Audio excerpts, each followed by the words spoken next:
dar 10 argumentos contra a redução da maioridade penal. Eu criei esses 10 argumentos da página do Facebook, que é Vamos Falar de Política, e que é uma página muito boa, tem as suas imparcialidades, mas no que toca a esse post específico, eu decidi refutar. Quando eu li esse post, eu tendia mais a ser contra a redução da maioridade penal, mas como desafio a mim mesmo, eu procurei refutar esses argumentos. Então eu não fui sempre a favor da redução da maioridade penal, mas frente aos argumentos que eu desenvolvi, eu acabei me tendendo mais para ser a favor. Antes de começar, eu gostaria de enfatizar que é muito difícil achar dados oficiais no Brasil. Você procura em diversos sites, o que tem são dados atrasados ou dados incompletos. Então eu tentei ao máximo ser o mais preciso com os dados, ok? Mas infelizmente eu tive que pegar alguns dados de anos passados, porque infelizmente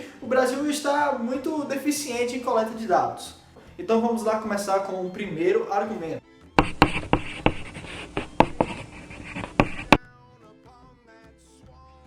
O primeiro argumento diz o seguinte: jovens cometem a minoria dos crimes. Esse argumento é meio óbvio, até porque os adolescentes, os jovens, são a minoria social, 11%. E por ser a minoria social, era de se esperar que eles cometessem realmente a minoria dos crimes. Mas é necessário fazer uma outra análise. O número de infratores vem aumentando mais que o número de detentos. Ou seja, o número de jovens infratores vem aumentando mais do que o resto da população que comete crimes. O número de adolescentes cumprindo medidas socioeducativas aumentou 33% de 2010 a 2012, enquanto o número de detentos, o número da população carcerária, aumentou apenas 10% de 2010 a 2012, ou seja, o número de menores infratores cumprindo medida socioeducativa é o triplo de 2010 a 2012 do que o número da população carcerária que cresceu. Muito bem, e de onde é que eu tirei esses dados? Ok, primeiro você, como eu já disse, você tem que ter em conta que achar dados oficiais no Brasil é muito difícil, mas eu consegui achar. Então, olha aqui. Aqui eu tenho um relatório da Sinase, ok? Que me diz o seguinte, me dá aqui uma tabelinha de adolescentes em cumprimento de medida socioeducativa. Isso inclui os internados, os não internados, então, enfim, em todo tipo de medida socioeducativa, ok? Ele dá os que estão em 2010, 2011 e 2012, tudo bem? Então vamos lá, vamos dar uma analisada nisso aqui. Primeiro eu quero que você repare o seguinte, de 2010 para 2012, ok? Então, 2010 foi 67.045 em cumprimento de medida socioeducativa. Em 2012, 89.718. O que eu quero saber é a porcentagem que cresceu de 2010 para 2012, ok? Como é que a gente faz isso? É bem simples. A gente pega aqui, 2012 foi 89.718, ok? Menos 67.045, que dá igual a 22.673. Então, esse número aqui foi o tanto de pessoas, o número de adolescentes, de jovens, né, que aumentou de 2010 para 2012 em cumprimento de medidas socioeducativas, ok? Para eu saber quanto isso corresponde em porcentagem, eu só tenho que adicionar 2 zeros na frente desse número. 2 zeros na frente desse número, que multiplica por 100, e dividir ele pelo número inicial, que é 67.045. Então você vai ver que houve um aumento de 2010 para 2012 de 33,8%, ok? Número de jovens. Agora vamos dar uma olhada no sistema prisional, ok? Isso também inclui os que estão em regime aberto, semiaberto, fechado, mais amplo possível. Então, população carcerária 2010, 496.251, ok? E em 2012, 548.003, ok? Então como é que a gente faz? Mesma coisinha. Se lembre desse número, 33.000 ou desculpa, 33,8%. Se lembre desse número. Então vamos lá. 548,3 menos da 2012 menos de 2010, que é menos 496.251, que dará igual a isso aqui, ok? Eu só vou precisar adicionar 2 zeros para saber da porcentagem e dividir por o número de 2010, certo? Que é 496.251, 10,4%. É uma coisa interessante de se analisar. E em algumas cidades, como no Rio de Janeiro, simplesmente triplicou também, de 2010 a 2014, o número de menores apreendidos. É um menor infrator a cada hora, ok? Triplicou o número de 2010 para 2014. Tudo isso que eu vou falar aqui no vídeo tem no link, tem os links aqui embaixo na descrição, ok? Então, isso que os jovens cometem, a minoria dos crimes, além de ser um argumento ridículo, porque realmente os jovens são 11% da população, ele não leva em conta que os menores em atendimento no sistema socioeducativo está aumentando, enquanto os detentos de outras idades na cadeia estão aumentando também, mas no ritmo menor. Além disso, citou que os menores são responsáveis por apenas 1% dos crimes, o que é uma mentira. Segundo os dados que eu recolhi, os menores são responsáveis por 14% da criminalidade. Duvida? Vê aí. E para derrubar de vez o mito que diz de 1%, que apenas 1% dos crimes são cometidos pelos jovens, você faz o seguinte. Bora pegar os dados de 2012 e vamos fazer assim. Olha só, vamos juntar a população carcerária, que é 548.003, ok? Mais o número de jovens sem medidas socioeducativas em 2012, de acordo com o SINASE, que é 89.718. Vai dar igual a 637.721, ok? Então o que é que a gente faz? Disso aqui, a gente vai pegar esse número, ok? Porque eu quero tirar a porcentagem de jovens. Eu quero pegar a porcentagem de crimes que estão sendo cometidos pelos jovens, ok? Então vamos ver. Copiei esse número aqui, que é o total, ok? E agora eu vou pegar o número dos jovens, que é 89.718. Colocar 2 zerinhos. Dividir pelo total. Então a gente tem a porcentagem 14% e não 1%. Ok? Então os crimes que são cometidos, 14% são jovens, de acordo com esses dados que eu tenho aqui. Ok? Que são os dados das apreensões, das medidas socioeducativas e dos carcerários. Ou seja, você tem a noção que os adolescentes correspondem a 11% da população, que é a minoria. 11% da população comete 14% dos crimes da população. Ok? É uma coisa a se analisar, não é tão pequeno quanto as pessoas estavam dizendo. 14% é um número considerável, ok? Agora vamos para o segundo argumento. O segundo argumento utilizado é o seguinte: os menores não estão impunes no Brasil. A partir dos 12 anos você já recebe uma determinada punição. Isso é verdade. Mas o que acontece é que a pena no Brasil para esses menores é irrisória comparada a países como Costa Rica, Paraguai, Inglaterra ou até os Estados Unidos. Nesse país, os menores podem ficar presos por até 8 anos, dependendo do crime que cometeram. Em alguns países, os menores, dependendo do crime, podem ser julgados como adultos. Na França, o juiz, se o cara tiver de 16, 18, o magistrado pode julgar o criminoso com maior de idade, cara. Ou seja, olha a flexibilidade. Antes de você me falar qualquer coisa do tipo que o Brasil tem punição para menor. Tem punição, mas é uma punição irrisória. No Brasil, o menor pode ficar preso por no máximo 3 anos em alguma dessas instituições. E ainda é um consenso nacional o de que a pena para esses menores é muito branda. Grande parte da população acha isso aí. Então há um consenso democrático que a pena do Brasil ela é muito branda, que ela teria que ser aumentada. O terceiro argumento é que a média mundial é 18 anos. Na verdade, quando ele fala que a média mundial é 18 anos, ele fala da média em que a população é julgada como adulta em todas as suas características, ok? Ou seja, a idade em que você, independente do crime que você cometeu, você é julgado como adulto e acabou. É 18 anos. Ok, qual o problema dessa argumentação? O problema são dois. O primeiro é que você tentar dizer que a redução da maioridade penal não deve acontecer por causa disso, já é uma falácia, a falácia ad populum, que é a falácia que, admitindo que a maioria dos países coloca a maioridade penal em 18 anos, logo, essa maioridade é a correta.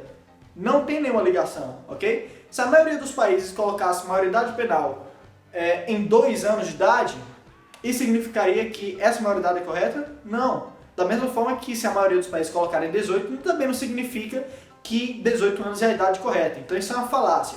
E o segundo motivo é que muitos desses países que adotam a maioridade penal em 18 anos abrem diversas exceções e são altamente flexíveis com essa maioridade. Ok? E dependendo do crime que você comete, muitas punições nesses países são análogas no Brasil a punições que adultos recebem. Então, esse argumento não se sustenta. O quarto argumento diz o seguinte: cadeia não é a solução. Bom, muitas pessoas que usam esse argumento partem de determinados dados.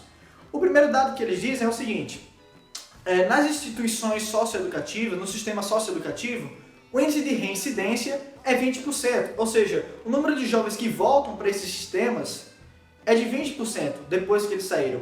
Enquanto, nas prisões, o índice de reincidência é de 70%. E eles usam desses dados para tentar provar que a cadeia é altamente ineficiente, enquanto o sistema socioeducativo é muito eficiente em ressocializar as pessoas.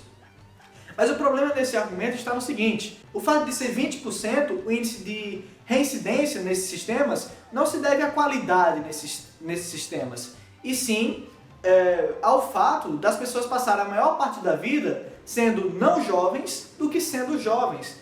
Passar a maior parte da vida sendo não adolescentes do que adolescentes. Como as pessoas passam a maior parte da vida na fase adulta ou na fase idosa, seria de se esperar que nessa fase, que é a fase onde eles vão presos, houvesse maior reincidência do que na fase irrisória, que é de 12 a 17 anos. E a prova é tanta que esse sistema socioeducativo não é eficaz, que ele é análogo ao sistema penitenciário. Dá uma olhada aí no vídeo. Então, se você usa aquele argumento de que a cadeia vai ser ruim para o menor por causa da violência, porque lá ele vai sair com mais perigoso do que entrou, você precisa realmente ver coisas assim. Menores usam regras do PCC para dominar cadeias da Fundação Casa, ok? Então, cara, não existe muita diferença entre uma cadeia e o sistema socioeducativo. Os menores dominam de toda forma, eles saem pior do que entraram, e é sempre assim, ok? Então, muitas pessoas costumam dizer que a cadeia vai fazer mal a esses jovens, porque eles vão sair de lá pior do que entraram. Mal sabem essas pessoas que nesses sistemas socioeducativos também existe muita rebelião, existe muitos jovens que saem pior do que entraram. Dá uma olhada nesse vídeo. 4 agentes da Fundação Casa de Franca ficaram feridos quando tentaram controlar uma briga de manhã entre os adolescentes. Assim que soube da briga, essa mãe foi para a porta da unidade, mas não conseguiu nenhuma informação. Eu quero notícia do meu filho, só isso que eu quero. Não sabe se ele está ferido, não? Até o grupo de apoio que saiu de Ribeirão Preto chegar para fazer a revista, ninguém entrou e nem saiu da Fundação Casa. Só depois começaram a sair os funcionários feridos, que já tinham recebido curativos ali mesmo. Este, com um braço todo enfaixado, não quis dar declarações. Você pode falar com a gente? Como é que aconteceu? Como é que você tá? A Fundação Casa vai investigar se a briga está relacionada com a fuga de 2 adolescentes na noite de segunda-feira. Por enquanto, a assessoria de imprensa não esclareceu quantos internos se envolveram no tumulto em uma sala de aula. No total, 4 agentes e 7 internos ficaram machucados. A unidade de Franca tem capacidade para 64 adolescentes e hoje está no limite. Um representante do Conselho Tutelar conversou com alguns que viram a briga. Como é que está a situação ali? O que você viu? Não, um tumulto, né? Então, um tumulto generalizado, muita coisa revirada, né? Algumas coisas quebradas, percebemos alguns ainda em um pouco estado de choque pela situação. Alguns criaram o tumulto, outros não, então alguns ficam com medo, ficam ali pressionados pela situação. E nesse outro vídeo também. Uma manifestação hoje na frente da sede regional da Fundação na Vila Tupi, em Praia Grande. O objetivo foi chamar a atenção das autoridades para os problemas que vêm acontecendo na unidade do município. Os trabalhadores reclamam da falta de segurança para entrar e sair do serviço. No mês passado, um grupo de 15 pessoas tentou resgatar menores da unidade. 2 vigilantes foram agredidos e os criminosos fugiram levando as motos de funcionários. Nós procuramos então a Fundação Casa. A resposta foi que a Fundação oferece condições para os funcionários trabalharem e que não é responsável pela segurança na parte de fora da unidade, mas conta com o apoio da PM, que faz rondas no bairro. Além disso, estuda a colocação de câmeras de monitoramento na parte externa da unidade. Então, eu acho que podemos concluir que a única diferença entre a cadeia e esses sistemas socioeducativos é o tamanho da pena que vai ser cumprida. Sendo que nesses sistemas socioeducativos o cara fica o quê? 3 anos, na cadeia o cara fica mais, dependendo do crime. E, para finalizar com esse argumento ridículo de que cadeia não é a solução, se a cadeia é ruim, nós devemos melhorar a cadeia e não inutilizar ela. Afinal, se a cadeia é ruim, se a cadeia não melhora nada, por que a gente prende as pessoas afinal? A gente tem que melhorar a cadeia e não tornar ela inútil, não sucatear a cadeia. E o 5º argumento utilizado: o preço do preso e o preço do aluno. Esse argumento se baseia na seguinte premissa: olha só, é mais caro você manter um preso do que você manter um aluno. Logo, é melhor você investir em educação do que em presídios. Esse é um argumento perfeitamente lindo, argumento perfeitamente daquela Imagine All the People de John Lennon, da paz e da educação, enfim, mas não consiste. Por que não consiste? Porque prender é uma medida de curto prazo, ok? Educar é uma medida de longo prazo. Se a gente for investir todo esse dinheiro apenas na educação, o que vai acontecer é que nos próximos 30 anos nós vamos ter um verdadeiro massacre no Brasil. E isso pode comprometer até a educação no futuro. Porque, imagina, você vai para a escola e é assassinado. Não tem muita lógica. Se você cometeu um crime, você tem que ser preso, você tem que ir para a cadeia. Você tem que investir na educação e na segurança ao mesmo tempo. Você tem que investir nos presídios e nas escolas ao mesmo tempo. Não dá para abrir mão de um. É como, por exemplo, aconteceu uma batida de carro, né? E ao invés de você ir lá socorrer o cara que foi acidentado, você disser, não vamos socorrer ele. Ao invés de colocar a ambulância para socorrer ele, que é uma medida imediata que precisa agora, vamos usar o preço que a gente usar no combustível dessa ambulância para juntar, para investir em campanhas de publicidade contra a bebida alcoólica ou a favor do cinto de segurança. Essas medidas são sim efetivas a longo prazo, claro. Claro que você tem que investir em medidas de publicidade para evitar acidentes de trânsito. Mas se o cara tá lá morrendo, agonizando no chão, a medida imediata que você precisa é ir lá e socorrer o cara. Da mesma forma que se um cara cometeu um crime, a medida imediata que você precisa tratar, a medida imediata que você precisa é ir lá e prender o cara. Você não pode deixar de investir nos presídios para investir apenas em educação. Esse argumento é doido. Segundo, que em relação ao preço do preso, eu acho que o preso deveria trabalhar para se manter dentro da cadeia. É mais do que justo. E, além disso, por que não diminuir o gasto com o preso? Se você não quer que o preso trabalhe, diminua o gasto com ele. Porque o preso tem que ter todo esse gasto com ele, cara. O cara já tá lá, recluso. O cara já cometeu um crime, fez uma coisa errada. Por que tem que custar tão caro? Diminui o preço com ele. E, Além de tudo isso, bom, já que eu estou expondo tantos argumentos aqui, mostrando que não tem sentido lógico isso de ser contra a redução da maioridade penal, faz o seguinte, transforma todas as fundações casas em escola, já que você quer tanta educação. O sexto argumento, olha só. Os Estados Unidos da América não é um exemplo a ser seguido. Por que não?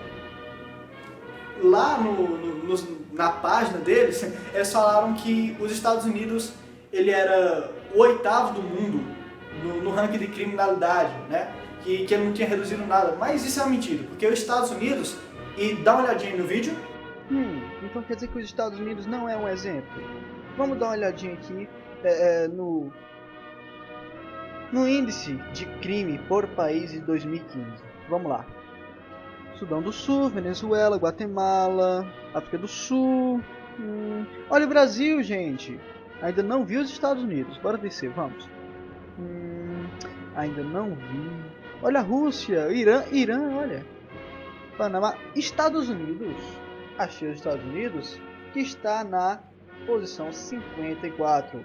35 posições menores do que o Brasil. Ou seja, no índice de crime mundial, o Brasil está 35 posições na frente dos Estados Unidos. Como assim os Estados Unidos não é um exemplo ao qual seguir? Isso mesmo. Os Estados Unidos, no ranking mundial de criminalidade de 2015, ocupava a posição 54. Ou seja, ocupa, né? Porque 2015, 35 pontos a menos do que o Brasil. E você não quer seguir os Estados Unidos? Além disso, dá uma olhada aí nos dados do FBI que mostram como os Estados Unidos está reduzindo a sua violência e como o Brasil está aumentando. Saca só. E se você for olhar aqui no site do FBI, você vai ver que crimes violentos vêm diminuindo dramaticamente, né? Vem diminuindo graciosamente nos Estados Unidos. Olha só, de 2009 para 2013 foi uma grande mudança, ok? Aqui tem dizendo, olha, diminuiu 4,4% da estimativa de 2012, ou seja, de 2012 para 2013, o crime violento nos Estados Unidos diminuiu 4,4%. Enquanto no Brasil, se você pegar, por exemplo, 2013 para 2014, aumentou 7,6%. Como assim os Estados Unidos não é um exemplo ao qual seguir? Eu acho que eu vou seguir os Estados Unidos. E o sétimo argumento é o seguinte.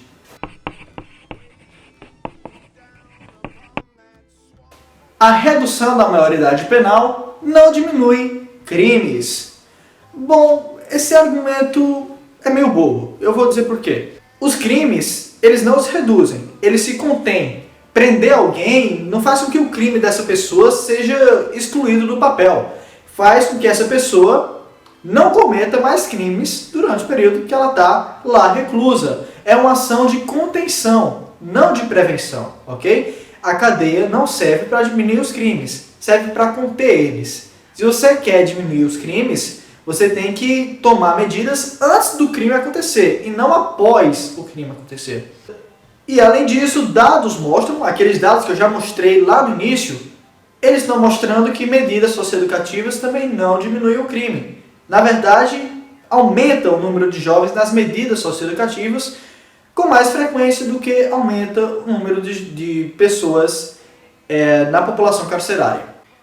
E depois, uma boa razão realmente de não diminuir os crimes é porque a maioria dos crimes não são tomados pensando no que vai vir depois. A maioria dos crimes são tomados por impulso, são medidas irracionais, são medidas de instante, do calor do momento.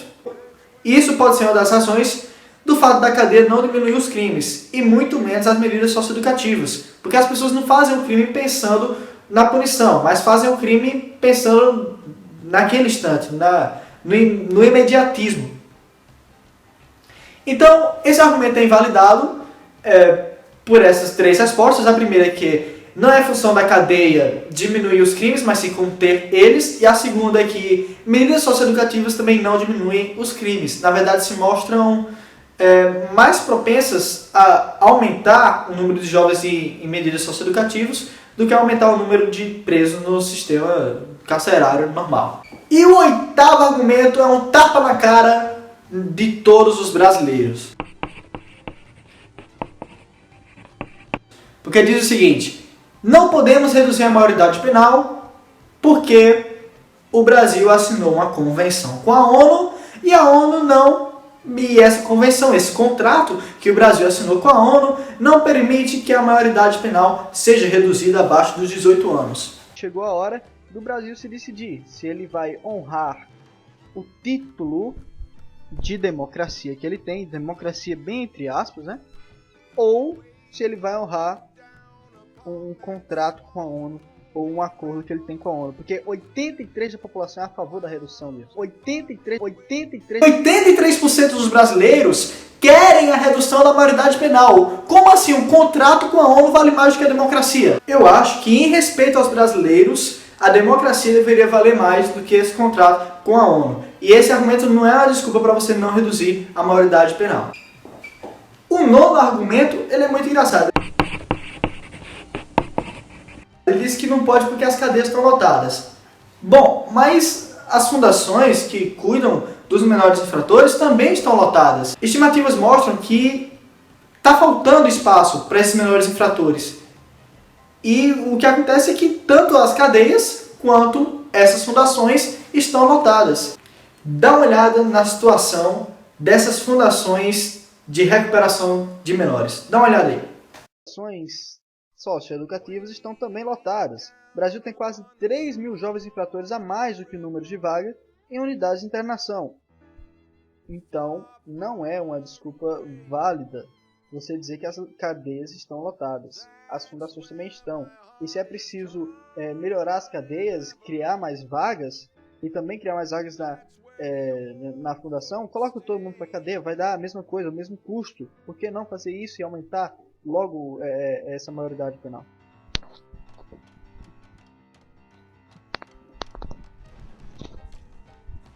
E por fim, o 10º argumento diz que menores de 18 anos não podem ser presos porque o cérebro deles não está maduro o suficiente para tomar decisões. Bom, dá uma olhada aí no vídeo, porque eu tenho alguns colegas neurocientistas que eles discordam dessa posição aí. Neurocientistas, psiquiatras, estudos da Universidade de... qual universidade, cara? Esqueci. Estudos da Universidade de Cornell, algumas estatísticas sobre comportamento de risco em adolescentes nos Estados Unidos que podem facilmente desmentir essa lorota. O site do governo australiano mesmo sugere que isso não sugere que adolescentes são incapazes de fazer decisões por suas próprias escolhas. Os resultados das pesquisas são consistentes com a abordagem de que a capacidade do indivíduo de fazer decisões não pode ser determinada pela idade sozinha. Também depende da maturidade do indivíduo, o desenvolvimento social dele ou dela, incluindo o estilo de relacionamento dele com a autoridade e fatores culturais e religiosos, ok? Então, não vai por esse determinismo genético, isso aí não tem nenhum fundamento científico para você fazer esse determinismo. Não é a idade sozinha que vai determinar quando é que deve ter maioridade penal. Inclusive, a neurocientista renomada aqui do Brasil, Susana Herculano Russell, falou para a Folha de São Paulo, né? Falou para a Folha o seguinte, que ela tinha participado de um debate com um delegado sobre o tema da redução da maioridade penal. E ele fala aqui: para a neurociência, é fantasia supor que ao completar um certo número de anos de vida, o cérebro, literalmente da noite para o dia, se torne capaz de raciocínio consequente e, portanto, criminalmente imputável, e ainda esqueça todo o mal causado anteriormente. A adolescência é um processo de transformações biológicas guiadas pela experiência. Por ser um processo e não evento com data marcada, não há como definir quando exatamente o cérebro vira adulto. A capacidade de raciocínio abstrato, por exemplo, já está bem estabelecida aos 13, 14 anos. O raciocínio consequente, base da imputabilidade, termina de amadurecer lá pelos 16, 18 anos. Ok?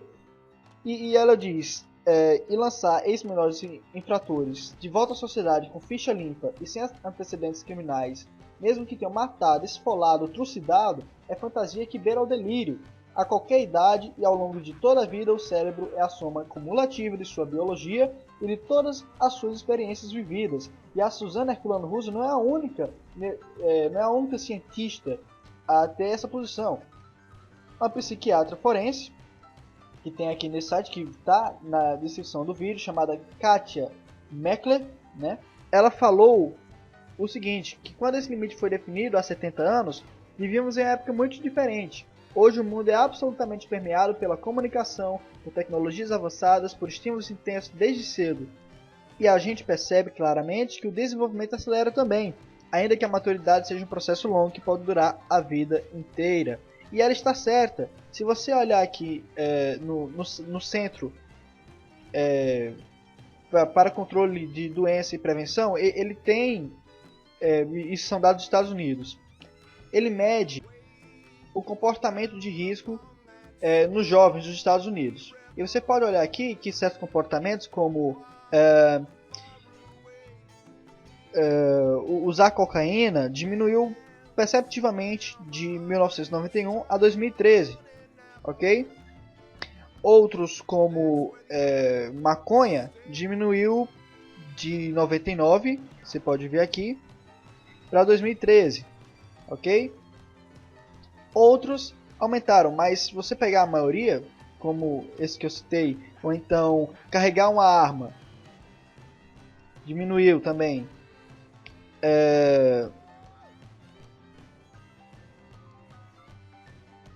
Danificar a propriedade da escola, diminuiu. Estar numa luta física, né?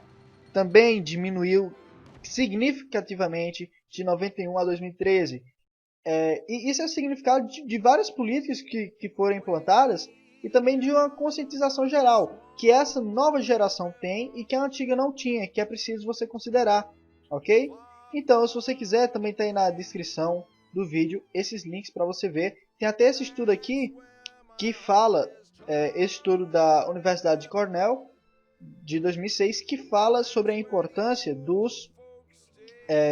das intervenções e de você falar aos jovens as consequências de suas ações e a importância disso na redução do comportamento de risco entre os jovens, ok? Então, é simplesmente uma extrapolação ao absurdo você não querer reduzir a maioridade penal apenas por causa da idade e da maturação do cérebro do indivíduo. Então é isso, gente. Eu espero ter desmentido todos esses 10 argumentos contra a redução da maioridade penal. E é isso aí. Valeu, até mais.